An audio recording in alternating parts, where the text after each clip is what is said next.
आज की इस वीडियो में हम आईएसएसपी के कमांड टास्क को डिस्कस करने वाले हैं।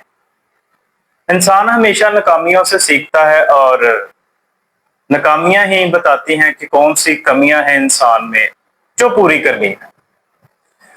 मैंने इस वीडियो को आपके लिए 6 फेजेस में डिवाइड किया है और ये 6 फेज बड़े ही इंपॉर्टेंट होने वाले हैं।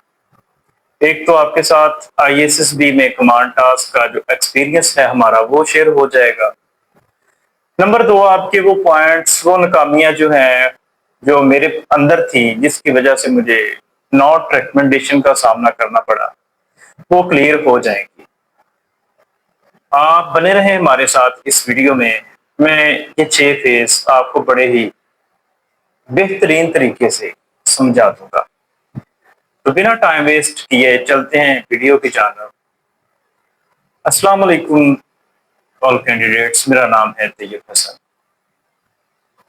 पीएमए 156 लॉन्ग कोर्स और इसका जो आईएसएसपी का एक्सपीरियंस खास कमांड टास्क का वो मैं आपके साथ शेयर कर देता हूँ। कमांड टास्क में बेसिकली कुछ क्वालिटीज हैं जो जीटीओ चेक करते हैं आपके अंदर। फेज 1 में मैं वो क्वालिटीज आपके सामने रखना चाहता हूँ, जिसमें सबसे पहली क्वालिटी है लीडरशिप। आपकी लीड करने की जो सलाहियत है वो इसमें चेक होती है कि आप उसके ऊपर पूरा उतरते हैं या नहीं। उसके बाद है जी डिसीजन मेकिंग। लीडरशिप के बाद जो दूसरी बड़ी क्वालिटी है वो है आपकी डिसीजन मेकिंग पावर चेक की जाती है कि आप डिसीजन ले सकते हैं क्रिटिकल कंडीशंस में या नहीं। तीसरी और लास्ट जो है बहुत ही अहम है, टीम मैनेजमेंट है। अब आप टीम अपनी को किस तरह से मैनेज करते हैं, इसमें जीटीओस आपकी ये 3 बड़ी क्वालिटीज चेक करते हैं। हर क्वालिटी बहुत अहम है और आपके अंदर होना जरूरी है। फेज 2 की तरफ चले। कमांड टास्क में आखिर कितने कैंडिडेट्स होते हैं, क्या होता है, मैं आपको 2 टर्म्स में क्लियर करता हूं। कई बार आईएसएसबी सेंटर में हर ग्रुप में तकरीबन 9 कैंडिडेट्स आ जाते हैं, कभी 11 आ जाते हैं, कभी 6 भी होते हैं। या आईएसएसबी सेंटर की जो कैपेसिटी है उस पे डिपेंड करता है। अब उसमें हर एक कैंडिडेट को लीडर बनाया जाता है। ये सभी वीडियो के अंदर क्वालिटीज और फेज क्लियर किए जाएंगे कि लीडर्स के साथ आकर होता गया है।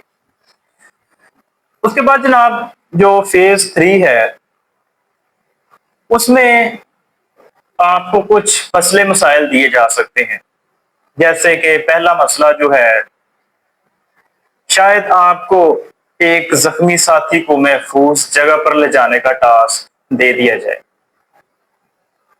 और दूसरा ये भी हो सकता है एक दरिया को पार करना, कि जनाब अपनी टीम को ये दरिया, आपके पास ये सामान है, ये दरिया को आप पार करें।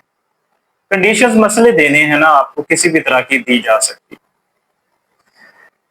उसके बाद है जी बारूदी सुरंगों वाला इलाका क्रॉस करना। नंबर 4 पे है दुश्मन के इलाका से सामान वगैरह निकालना। वैसे ये कंडीशंस जो है वो आमतौर पर हमारे ग्रुप्स में मिली थी, तो इसलिए मैं आपके साथ शेयर कर रहा हूँ।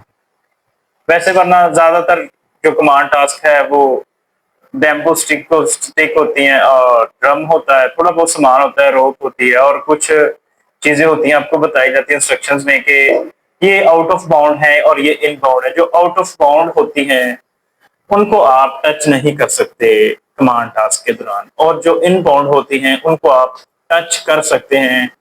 और इसमें एक और बड़ी चीज है, थ्रू करना या फिर पास करना, ये 2 चीजें अहम होती है, आपको बता दी जाती हैं, इसलिए इंस्ट्रक्शंस ध्यान से सुनिए आपने जीटीओ की। फेस नंबर जो 4 है वो है रिसोर्सेस, जो मैं आपको पहले भी बता चुका हूँ।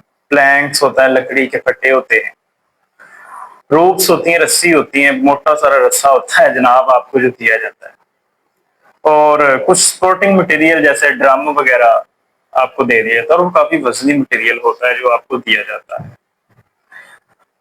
फिजिकल जो है स्टेमिना आपका अच्छा होना चाहिए इसके लिए। उसके बाद जो है हम फेज नंबर 5 की तरफ चलते हैं कि 5वें फेज में आखिर लीडर रोल आपका क्या होना चाहिए। तो मैंने जो फेज नंबर 5 है इसको इस तरह से यानी कि डिजाइन किया है। मैं कहता हूं कि आपका लीडर रोल किस तरह का होना चाहिए, उसके लिए कुछ अहम हदायत हैं, वो सुन लीजिए। आपका अंदाज जो है वो पुरएतमाद होना चाहिए। आपको लगे कि मैं एक लीडर हूं और मैं पूरी टीम को लीड कर सकता हूं। ये मिशन मेरा आखिरी मिशन है, मैंने इसको कंप्लीट करना। टीम के साथ जो है पोलाइट लेकिन फिरम में रहना है आप। इसकी जो हदायत नंबर 2 है। नंबर 3 है खुद काम नहीं करना। ये बड़ा ही अहम है एक लीडर के लिए। खुद काम ना करने का मकसद ये मतलब ये नहीं कि एक जो है आपका साथी कमांड टास्क के दौरान या जंग के दौरान जख्मी पड़ा है और आप उसको कहें सामान तुमने लेके जाना। इसका मतलब ये नहीं लेना। आपकी असल में ऑर्डर जो है मेकिंग एबिलिटी भी चेक की जाती है, इसलिए वहां पे ऑर्डर देना है आपने। केस नंबर 5 में जो आखिरी हदायत है उसमें सर आपने ऑर्डर देना है, कोशिश ये करनी है।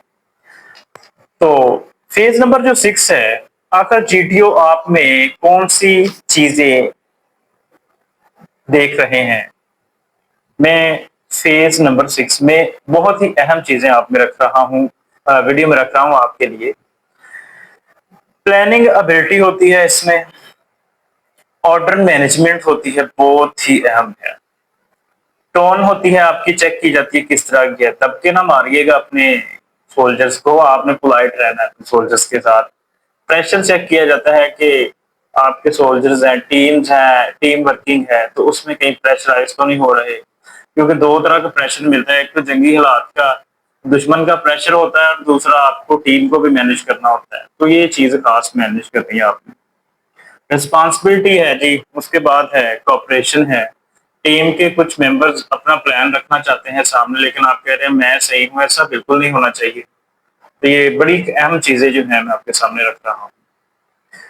फाइनल जो हमारा 7वां फेज है, एक फेज बढ़ाते बढ़ाते 7वें तक चले गए हैं, उसमें कुछ टिप्स हैं।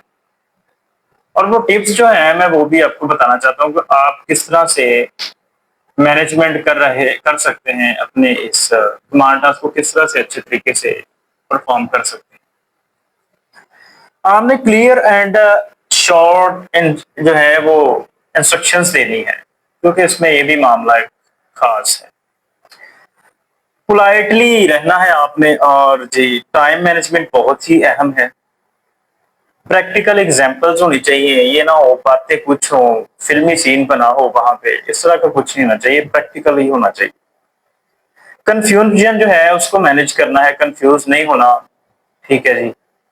और जो लास्ट हदायत वो है किसी को इग्नोर ना करें बल्कि सबको शामिल करें। सबकी जो है कई बार आईएसएसबी के टास्क में कह दिया जाता है सजेशंस आर नॉट अलाउड, लेकिन फिर भी ग्रुप में कुछ मेंबर्स होते हैं जो बाज नहीं आते, बार बार बात कर रहे होते हैं कि सर इस तरह नहीं, इस तरह करें।